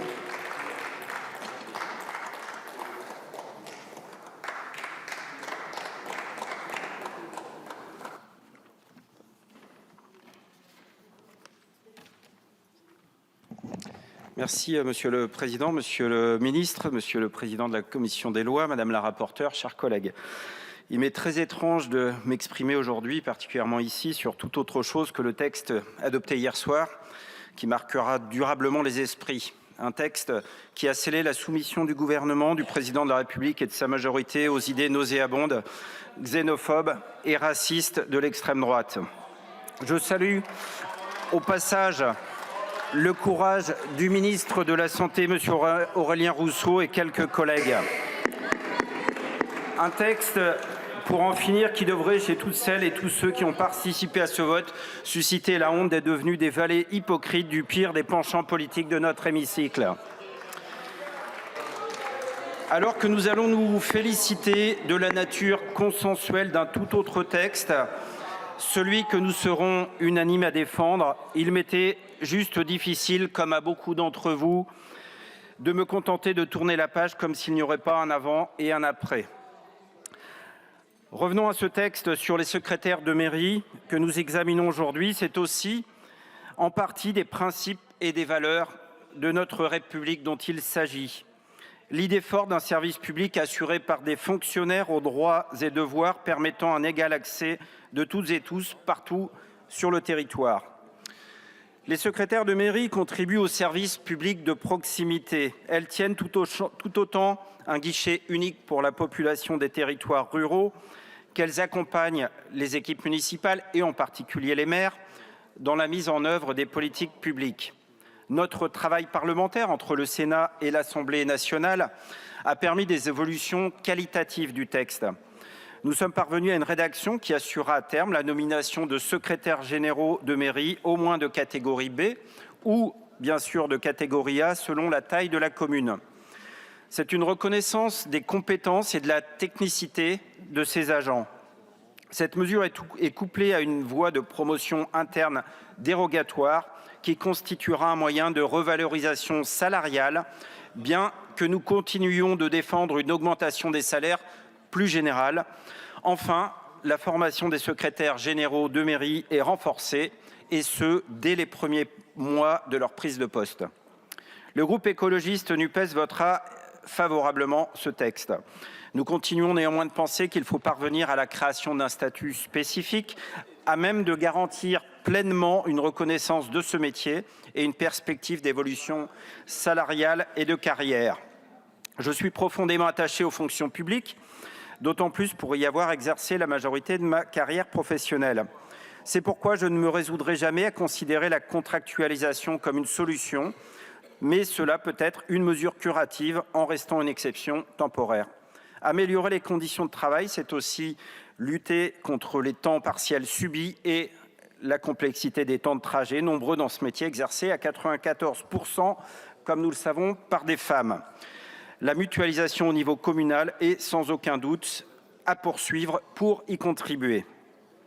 Davantage un texte d'urgence pour répondre à une crise de recrutement qu'une réforme profonde du métier de secrétaire de mairie, notre travail devra être prolongé dans les mois et les années à venir.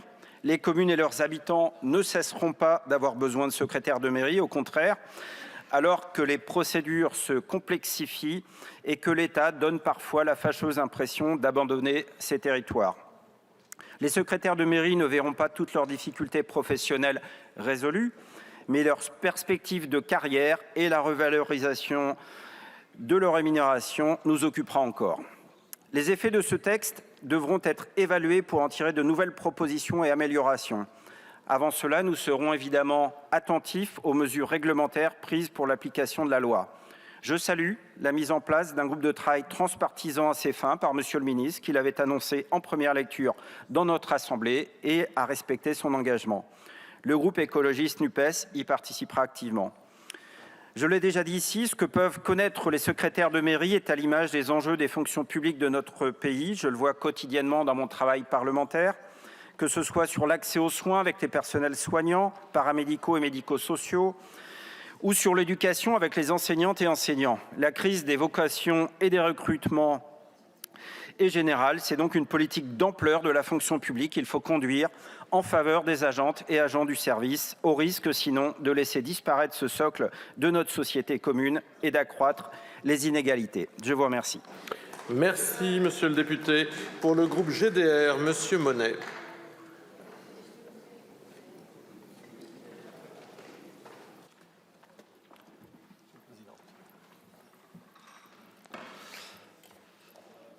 Monsieur le ministre, Monsieur le président de commission, Madame la rapporteure, nous nous réjouissons de l'adoption d'un compromis en CMP pour la revalorisation du métier de secrétaire de mairie. L'accord trouvé comporte d'indéniables avancées pour les secrétaires de mairie, même s'il ne réglera pas à lui seul la question de la revalorisation de ce métier. Le constat est clair, le métier souffre aujourd'hui d'un manque d'attractivité d'ici 2030. Un tiers des secrétaires de mairie seront à la retraite. Nous l'avons rappelé tout au long de l'examen de ce texte, les secrétaires de mairie sont de véritables piliers de la vie communale et jouent un rôle fondamental pour garantir le bon fonctionnement des services publics locaux et l'administration communale. Les secrétaires de mairie effectuent des missions multiples et techniques qui nécessitent une grande adaptabilité et de nombreuses compétences. Leur lien indispensable avec le maire, l'équipe municipale et les administrés confère aux secrétaires de mairie un rôle central dans les communes et spécifiquement dans les communes rurales. L'emploi de secrétaire de mairie existe ainsi aujourd'hui dans plus de 29 000 communes, soit la totalité des communes de moins de 2 000 habitants. Aussi partageons-nous pleinement les objectifs et les dispositions de cette proposition de loi qui reprennent largement ceux de la proposition de loi de notre collègue sénatrice Céline Brulin et du groupe CRCE adoptée en avril dernier. Améliorer le métier des secrétaires de mairie est d'abord une question de justice à l'égard de celles, plus de 90% sont des femmes, qui exercent ce métier mal connu, mal considéré, mal rémunéré. C'est également un enjeu en matière de services publics de proximité, de maillage territorial, voire de cohésion nationale. Cette proposition de loi apporte des réponses. Elle consacre dans le Code général de la fonction publique l'exercice des fonctions de secrétaire général de mairie. Elle crée une voie de promotion interne dérogatoire à la règle des quotas pour des agents de catégorie C qui exercent la fonction de secrétaire de mairie afin de leur permettre, par le biais d'un processus de reconnaissance des acquis de l'expérience simplifié, d'être nommés en catégorie B.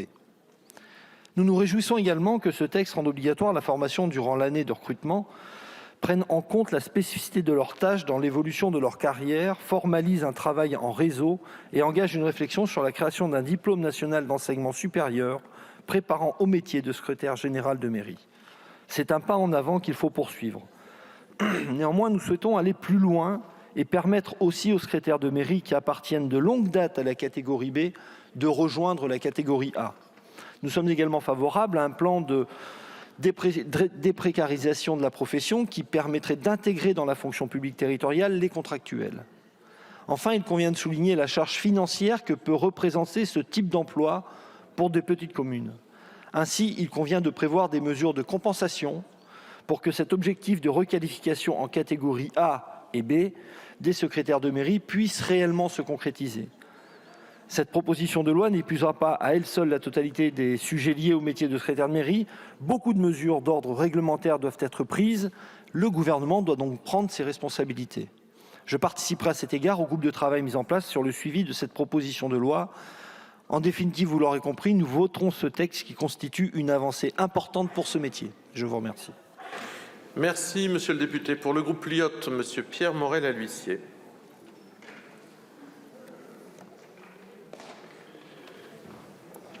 Merci, monsieur le président, madame la rapporteure, monsieur le président de la commission des lois.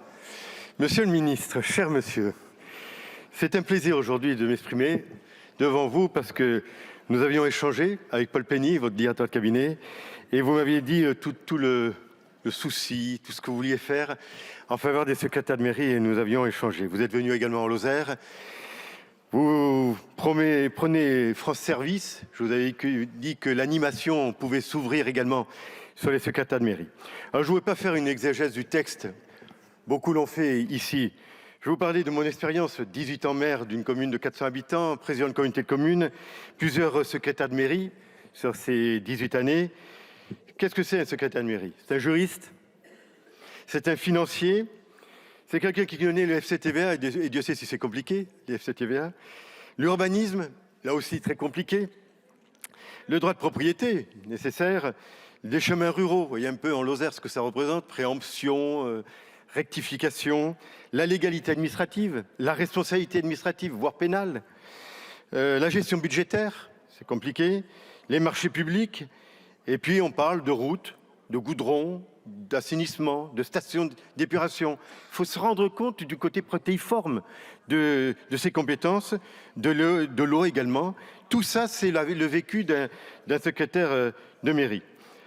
C'est également la relation avec les services de l'État, avec les préfectures, avec les DGFIP, Là aussi, des fois, c'est compliqué.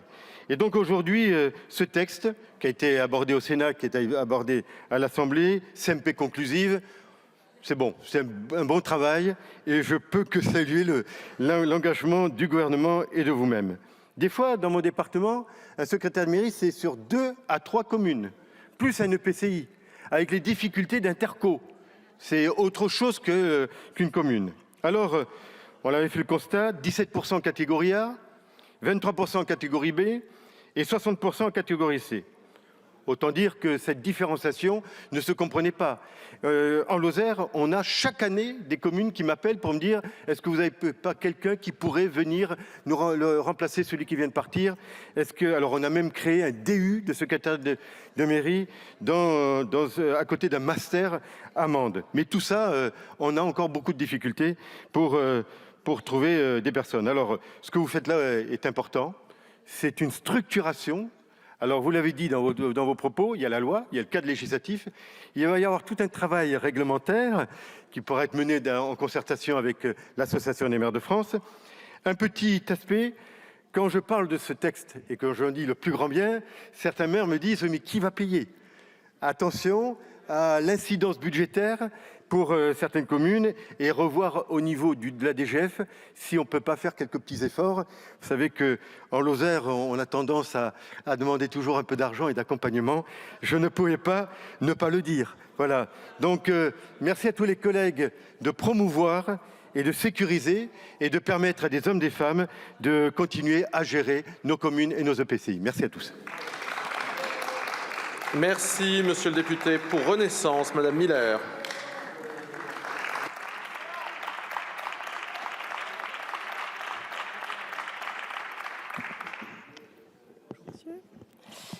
Monsieur le Président, Monsieur le Ministre, Monsieur le Président de la Commission des lois, Madame la rapporteure, chers collègues. Nous voici arrivés au terme d'un processus législatif apaisé, constructif, ayant conduit à l'unanimité dans nos votes, et nous verrons dans quelques instants si nous concluons de la même manière, mais surtout utile. Utile parce qu'il s'agit aujourd'hui de parler de nos communes. Nous en sommes fiers, nos concitoyens en sont fiers, ils font confiance à leurs élus locaux qui œuvrent au quotidien pour leur cadre de vie. La commune, disait Jacques Chirac, c'est la cellule de base de la démocratie. C'est le lieu où les principes de notre République sont confrontés à l'épreuve des faits et des réalités. Nous avons besoin de nos communes et de nos conseillers municipaux. Ils sont l'incarnation d'une démocratie locale extrêmement vivante en France et cela, il faut le garder et le choyer. Aujourd'hui, il s'agit donc tout simplement d'en tirer les conséquences en reconnaissant le rôle central des secrétaires de mairie, qualifiés tour à tour de couteaux suisses, de chevilles ouvrières ou encore de véritables repères. Reconnaître leur rôle, c'est modifier leur nom parce qu'elles ne sont pas des secrétaires au sens où l'on peut l'entendre. Elles s'occupent du budget, de la comptabilité, de l'urbanisme, de l'état civil et de 1000 choses encore.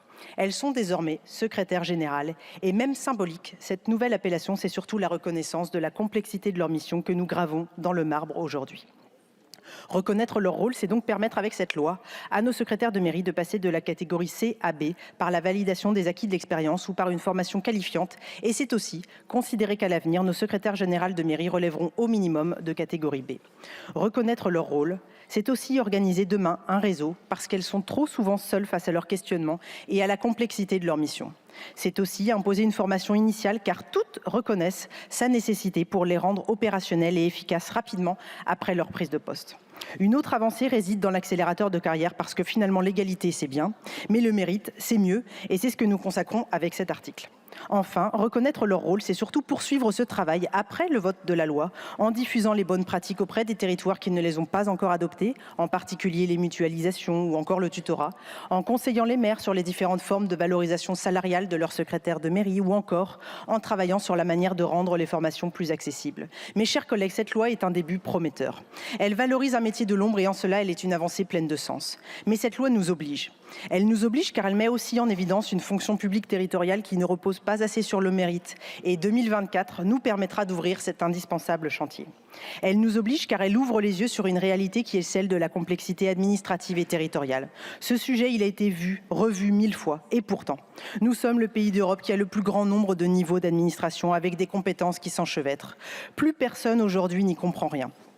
Qu'il s'agisse du maire ou de la secrétaire de mairie, personne ne comprend où l'on doit déposer un dossier, ni qui décide et qui finance. Depuis 40 ans, nous sommes tous d'accord sur le constat d'un système affreusement complexe, de lois qui se sont accumulées et qui épuisent tout le monde. Bien sûr, nous avons avancé sur le sujet. L'ANCT, les maisons France Service qui se multiplient, tout cela contribue à aider nos collectivités comme nos concitoyens. Mais aujourd'hui, il faut amplifier l'effort et je me félicite de la mission qui a été confiée à Éric Woerth par le chef de l'État portant sur la simplification de l'organisation territoriale, qui est parfaitement complémentaire de la mission entre les mains de Catherine Vautrin et Boris Ravignan, visant à objectiver les coûts de l'enchevêtrement des compétences et des responsabilités entre les administrations publiques. Je suis intimement convaincue que les préconisations de ces 3 élus de grande expérience, confrontés à la réalité du terrain, nous permettront d'aboutir d'ici quelques mois à une simplification historique de notre administration territoriale. Si nous réussissons cela, chers collègues, ce sera un pas de géant dans le quotidien de nos élus locaux et de nos secrétaires de mairie. Ce sera aussi et plus fondamentalement le signe que la politique peut encore changer notre quotidien et que nous pouvons enfin retrouver la confiance perdue de nos concitoyens. Je vous remercie. Merci Madame la députée. Je vous informe que sur le vote du texte de la CMP, je suis saisi par le groupe Horizon d'une demande de scrutin public qui est annoncée dans l'enceinte de l'Assemblée nationale. Pour le groupe Rassemblement national, Madame Marie-France Leroux.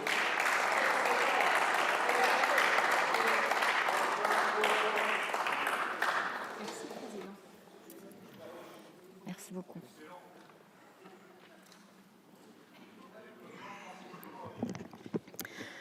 Monsieur le Président, Monsieur le Ministre, Monsieur le rapporteur de la Commission des lois qui va revenir, Madame le rapporteur, chers collègues. Lorsqu'il est question de gestion des collectivités locales, comme d'emploi aux compétences spécifiques, les initiatives du gouvernement éloignées du terrain laissent souvent craindre une décorrélation des lois édictées avec ce que vivent les maires dans nos communes comme ses employés. C'est ici la proposition d'augmenter la dotation globale de fonctionnement des communes en ne l'indexant pas sur l'inflation, entraînant un manque, selon le président de la commission finances de l'Association des maires de France, de près de 600 millions d'euros. C'est là cet arrêté ministériel bradant les métiers de la petite enfance en permettant l'embauche de personnel non qualifié pour garder nos enfants. C'est donc non sans une certaine fébrilité que nous pouvions aborder ce texte visant à revaloriser le métier de secrétaire de mairie, dont nombre de dispositions auront vocation à être précisées par décret. Pour autant, à la veille du départ à la retraite de près d'un tiers des agents et alors que ces employés d'une remarquable polyvalence méritent d'être reconnus à leur juste valeur, cette proposition de loi comporte quelques points d'amélioration que le groupe du Rassemblement national entend souligner. La mesure de l'article 1er A, consistant à embaucher des personnels de catégorie B au moins, concession faite par le gouvernement en séance à l'Assemblée, nous semble participer de la revalorisation du métier. Si nous étions plus favorables à la version de l'Assemblée nationale, la nouvelle rédaction de la CMP comporte une souplesse acceptable, à l'image de la possibilité pour le maire d'embaucher un employé de catégorie A ou de ne pas embaucher de secrétaire de mairie s'il bénéficie d'un DGS. Nous sommes néanmoins inquiets de l'effort financier que devront produire les communes de moins de 2000 habitants qui feront, dès le 1er janvier 2028, face à l'obligation d'embauche de ces personnels de catégorie B. S'il est évident que les compétences de ces personnes doivent être assorties d'un salaire approprié, le budget de fonctionnement en berne des communes, notamment en période d'inflation, rend cette application difficile. C'est un même souci de revalorisation du métier qui nous conduisait à préférer la formulation de l'Assemblée nationale quant à la rédaction de l'article 2. L'assouplissement du dispositif de promotion interne au profit des agents de catégorie C nous paraît un bon levier d'attractivité du métier. Les remarques du rapporteur du Sénat, Mme Di Folco, nous semblent néanmoins audibles. En proposant des garde-fous à l'éligibilité des catégories C en B, nos deux rapporteurs freinent la systématisation de cette disposition à des branches qui ne rencontreraient pas les mêmes tensions que le métier de secrétaire de mairie. Assez justement, Madame le sénateur a d'ailleurs attiré notre attention sur ce que l'on pourrait tenir pour les laisser pour compte de cette proposition de loi au fil de ses étapes, quoiqu'il représente près d'un quart de l'ensemble des secrétaires de mairie. Les catégories B ne bénéficieront pas, par rapport à leurs collègues de catégorie A et C, d'une disposition particulière. Madame le sénateur indiquait que cela pourrait engendrer des clivages entre les différentes catégories de ses employés. À son instar, il nous semblerait légitime qu'une disposition exceptionnelle prévoie la facilitation de la promotion interne de ces personnels, notamment lorsqu'ils occupent la fonction depuis de longues années. Pourrait-on envisager qu'un tel dispositif fût prévu par décret. Enfin, en ce qui concerne ce décret, j'admets être dans l'attente de ces précisions quant à la formation des agents. Nous nous étions positionnés par voie d'amendement en faveur d'une formation dispensée par le Centre national de la fonction publique territoriale, dont c'est la mission. Le Sénat s'est positionné en faveur d'une formation sanctionnée par un examen. Il reviendra en décret à préciser ces différents points et nous espérons qu'un compromis pourra être trouvé.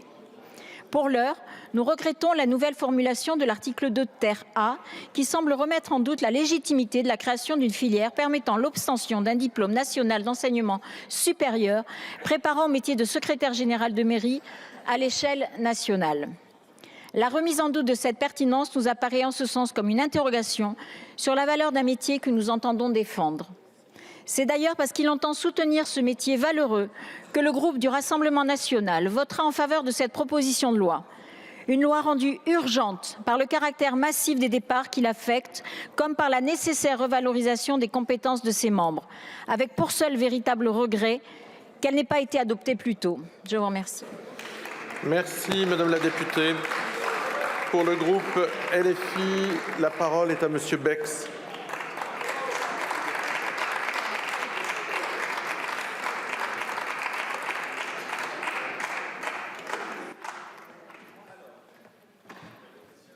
Merci. Merci, Monsieur le Président, Monsieur le Ministre, Monsieur le Président de la Commission des lois, Madame la rapporteure. À l'issue de cette commission mixte paritaire conclusive, ce texte tente d'impulser la reconnaissance, la revalorisation des secrétaires généraux de mairie. Un nom désuet, mais passons. Ce texte apporte une avancée relative. Comme vous en doutez, j'ai quand même quelques inquiétudes, mais j'y reviendrai. Il y a des signes positifs qui sont envoyés. Les voies d'accès facilitées vers la catégorie B par promotion interne et par liste d'aptitude, la bonification de l'ancienneté, l'animation du réseau départemental des secrétaires généraux de mairie par les centres de gestion, la formation assurée par le Centre national de la fonction publique territoriale. C'est bien, mais c'est loin d'être suffisant. Les secrétaires généraux de mairie occupent un rôle central, notamment dans les communes rurales. Elles assurent le lien avec les usagers, des missions denses et larges sur le plan administratif, technique et juridique. Enfin, elles sont les garantes de la démocratie locale. Reconnaissons la complexité de leur travail, revalorisons leur statut, une revalorisation qui ne peut se faire sans changer l'intitulé de leur poste. Augmentons leur salaire et dynamisons les grilles indiciaires pour permettre une prise en compte pour la retraite. Facilitons le passage en catégorie A pour un corps unique. Le Centre national de la fonction publique territoriale, dans une étude publiée en ce début de mois, considère que cette situation de crise dans la fonction publique territoriale s'explique notamment par des salaires loin d'être attractifs et des profils qui ne sont pas adaptés. Ces femmes, qui représentent 94% des secrétaires en poste, sont souvent les seules et uniques collaboratrices du maire. Face aux pénuries de candidatures et au départ pour un tiers d'entre elles en retraite, départ plus que mérité, quelle revalorisation promettez-vous pour ces agents qui interviennent dans tous les domaines d'intervention communale? Où est la revalorisation et la reconnaissance lorsque vous inscrivez dans le Code général des collectivités territoriales la possibilité d'exercer ces fonctions à temps partiel ou non complet, alors que c'est une situation déjà subie pour nombre d'entre elles? Où est l'avancée sociale lorsque vous élargissez l'emploi de contractuels de manière permanente dans les communes de moins de 2000 habitants? La garantie de la qualité de l'accès aux services publics au bénéfice de toutes et de tous est indissociable du statut de la fonction publique et du principe de l'emploi statutaire. Nous demandons le retrait de la loi du 6 août 2019 qui a été imposé à nos communes et qui ne consacre ni les garanties statutaires ni le droit à la formation des contractuels. Comment peut-on aborder la question de la revalorisation sans aborder la question centrale du financement de nos communes? Sébastien Vincini, président du conseil départemental de la Haute-Garonne, a récemment alerté votre collègue de Bercy sur un effet de ciseaux inédit dans son ampleur. Alors que dans le même temps, une tension immense pèse sur les dépenses du fait de l'inflation, des mesures salariales ainsi que de l'accroissement de la demande sociale. L'endettement des collectivités n'a cessé de croître depuis 1983, alors que l'État doit aux collectivités locales 250 milliards depuis 2012, à cause des baisses drastiques des DGF, des non-compensations de l'action sociale, notamment pour les départements, des non-compensations TP, CVAE, taxes d'habitation. Vous me direz que l'argent, il n'y en a pas. Vos politiques néolibérales offrent pourtant chaque année 180 milliards au capital. Il vous suffirait de 17 mois pour sortir nos collectivités de cette situation. Comme souvent avec vous, vous proposez de faire plus avec moins. L'austérité et la précarité pour la majorité, voilà votre modèle de société. Merci, monsieur le député. Dernier intervenant dans le silence d'une assemblée qui reste concentrée.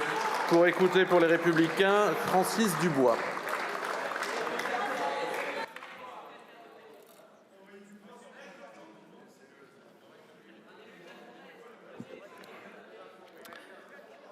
Monsieur le Président, Monsieur le Ministre, Madame la rapporteure, mes chers collègues, je ne peux débuter cette intervention sans rendre un hommage chaleureux aux 23 000 secrétaires de mairie qui œuvrent au quotidien dans nos communes pour faire vivre notre démocratie locale. Certains d'entre nous sur ces bancs ont exercé la fonction de maire, notamment en zone rurale, et nous savons que sans nos secrétaires de mairie, nous n'aurions pas pu être aussi efficients au service de nos concitoyens. Véritable bras droit des maires, elles, je dis elles car c'est un métier à 94% féminin, sont au cœur de la vie communale. Polyvalentes, investies, les secrétaires de mairie exercent sans compter une fonction multitâche. Bien plus que des exécutantes, elles endossent une responsabilité de tout premier ordre. Je veux aussi leur dire ici tout le respect et la gratitude que nous leur portons, mais surtout que nous leur devons. Or, ces louanges sincères ne suffisent plus. Il était urgent que le Parlement se penche sur ce métier. D'ici 5 ans, 25% des secrétaires de mairie pourront prendre leur retraite.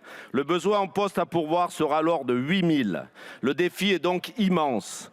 Nous ne pouvions accepter le statu quo et laisser dans l'impasse près de 30 000 communes. De fait, le métier de secrétaire de mairie est un métier en tension. Le terme est d'actualité, paraît-il. Les nouveaux recrutements ne se feront qu'à condition de mieux considérer les personnels et de rendre leur métier plus attractif. Ce métier n'attire plus tant il est mal rémunéré au regard de l'investissement demandé et tant les difficultés de la fonction sont grandes.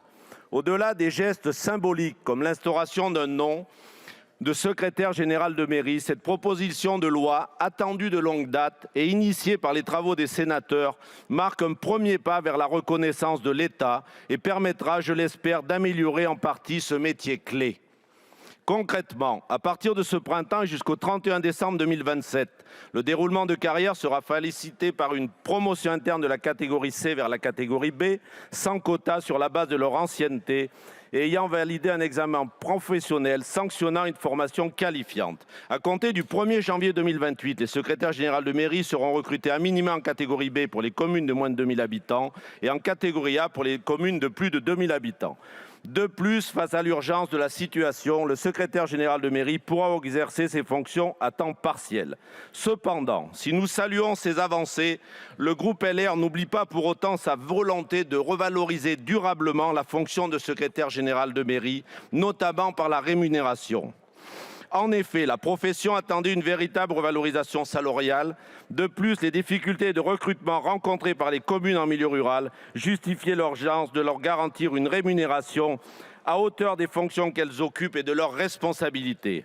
Nous regrettons donc que l'instauration d'une prime de responsabilité ne figure pas dans le texte final, ou mieux encore l'établissement d'une grille salariale spécifique de la fonction de secrétaire général de mairie qui obligerait l'autorité territoriale et permettrait le déroulement d'un plan de carrière cohérent et une retraite décente. Nous regrettons également que la création d'un fonds d'amorçage dédié notamment aux communes dont les finances sont contraintes n'ait pas été retenue. Également pour les communes disposant d'une seule secrétaire de mairie ou pour celles partageant le poste avec d'autres communes voisines. La proposition de loi aurait dû obliger chaque centre de gestion départemental de la fonction publique territoriale à instaurer un service de remplacement permettant à chaque secrétaire de mairie de pouvoir en toute quiétude s'engager dans ce cursus de formation qualifiante et d'examen professionnel. Concernant les décrets à venir, celui relatif à la promotion interne ou celui relatif à l'examen professionnel sanctionnant la formation qualifiante, nous retenons et accueillons, Monsieur le ministre, très favorablement votre invitation à participer au comité de suivi de cette proposition de loi.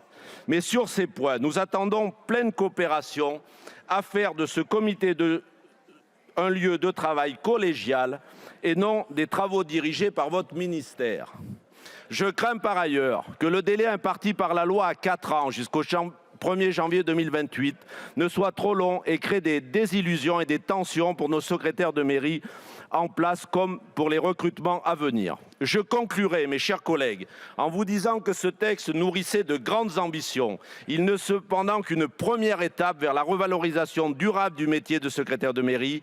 Bien que je regrette la politique des petits pas, ce texte permet de premières réelles avancées. C'est pourquoi les députés et les Républicains le voteront, avec en tête, Monsieur le ministre, la nécessité d'entreprendre rapidement de nouvelles discussions sur les points en suspens, comme les décrets et la rémunération. Durant des décennies, nous avons pu compter sur nos secrétaires de mairie. En retour, ne les décevons pas. Aujourd'hui, elles comptent sur nous. Merci, Monsieur le député. La discussion générale est close. Nous allons procéder au vote. C'est un scrutin public, je vous le rappelle. Je vous laisse retourner à vos pupitres. Le scrutin est ouvert. Le scrutin est clos. Votant 195, exprimé 195, majorité 98 pour 194, contre 1. Le texte est adopté. S'il vous plaît, chers collègues, je vais donner la parole à Madame la rapporteure. Je vous demande de l'écouter dans le silence ou de sortir dans le silence. Madame Poussier-Winsbach, vous avez la parole. Merci, Monsieur le Président. Chers collègues, je voudrais vraiment... S'il vous plaît, chers collègues. Je voudrais vraiment vous remercier. Vous remercier de la qualité de nos échanges tout au long du déroulement de la procédure législative et puis vous remercier en effet de ce vote aujourd'hui. Je voudrais associer à mes remerciements les collaborateurs, l'administratrice et votre équipe, Monsieur le ministre, qui a sans cesse été à l'écoute, les ouvertures que vous avez faites. Et si j'ai entendu ici ou là des regrets, je crois qu'on a été très clair sur cette question en indiquant qu'il s'agissait vraiment d'une première étape. Et merci, Monsieur le ministre, de faire en sorte que nous puissions continuer à vos côtés et pour l'élaboration des décrets et pour tous les autres métiers en tension dans la fonction publique territoriale pour faire en sorte qu'ils soient demain plus attractifs. Merci beaucoup. Merci, Madame la rapporteure. Chers collègues, l'ordre du jour appelle la discussion selon la procédure d'examen simplifié en application de l'article 103 du règlement du projet de loi adopté par le Sénat et autorisant l'approbation de l'accord entre le gouvernement de la République française et le gouvernement de la République du Panama relatif à l'exercice d'activités professionnelles rémunérées par les membres des familles des agents des missions officielles de chaque État dans l'autre. Ce texte n'ayant fait l'objet d'aucun amendement, je vais directement le mettre aux voix. C'est à main levée. Qui est pour? Extraordinaire. Qui est contre? Le suspense est total, le texte est adopté. Prochaine séance, demain à 15h30, sous réserve de la décision de la conférence des présidents. Ce sera la discussion et le vote sur une motion de censure déposée en application de l'article 49.3 de la Constitution. La séance est levée.